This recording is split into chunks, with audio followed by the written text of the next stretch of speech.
This week I'm going to do something different. I'm going to answer questions from readers on the blog every single day. One question a day for a whole week. And the question number one comes from Laura or Laura. And the question is, what do you do to keep up your languages when you've got 5 or 6 to maintain? So basically, how do you maintain your languages? So Laura, thank you very much for your question. And I'm going to be really honest with you here. I am not very good at consciously maintaining my languages. And let me explain why. Every time I've learned a language, I've had a very specific, very real reason to learn that language. So for example, when I moved to Paris when I was 19, I learned French, obviously.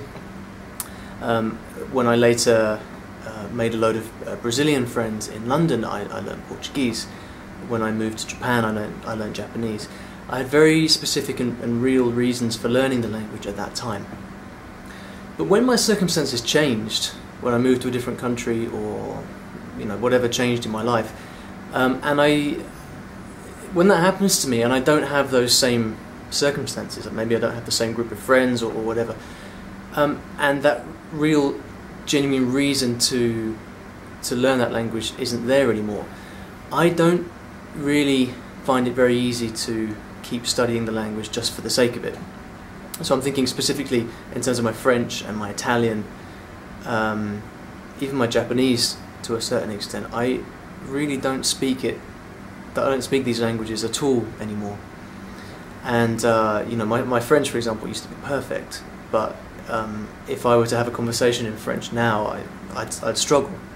I'd find it quite difficult to speak at the same level that I was at before.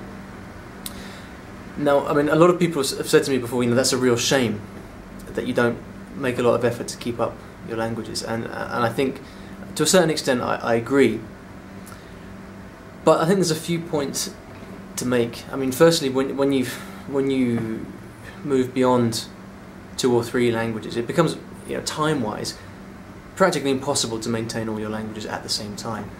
But for me, really, the most important thing is that if I don't have that genuine reason to use that language with people here and now, then the interest goes for me, and I don't feel much motivation or get much satisfaction from coming home every night and studying a language just for the sake of it, just to keep it up. And so I don't. However,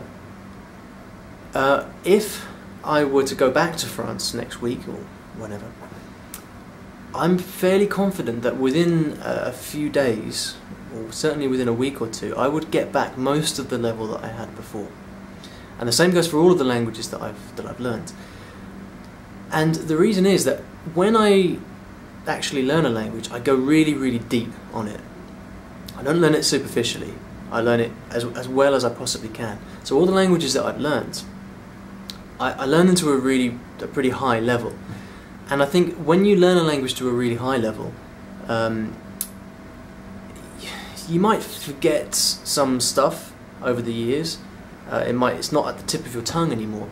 But I think when you learn a language to a really high level, it gets so embedded inside your brain that I think most of it stays there. And so I'm really confident that if I moved back to a situation where I had to use French or I had to use Japanese every day, that it would come back. And so for that reason, I don't worry too much about making an effort on a regular basis to maintain my languages. I know that might be a kind of surprising answer to a few people, but it's the truth. And I think for me that just reflects the fact that language learning is a very real thing for me. It's not an academic exercise. It's something that I do for the passion of doing it in any particular situation.